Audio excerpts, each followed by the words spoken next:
আমরা দেশে জিন্দাউলি আছে না, বিডেতে লোক ইফতার করে।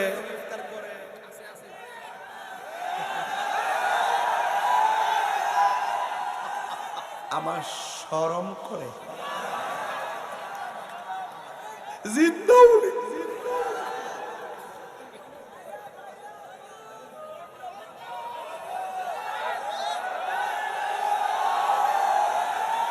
আর একটা আছে আন্তর্জাতিক সাফাবাজ। আন্তর্জাতিক সাফাবাজ একটা আছে, এটা হলো আমির হামজা। এটা অত বড় সাফাবাজ এবং অত বড় বিয়াদব, কেমনে যে তো মিথ্যা কথা বলতে পারে, এমন মিথ্যাবাদে আমার জন্মের পরে দেখছি না। বাবা শাহজালালের মানতে সমস্যা, আরে মাথা জিন্দাউলি বানায় ফালায়। আরে বাবা আপনি ওলি আল্লাহ।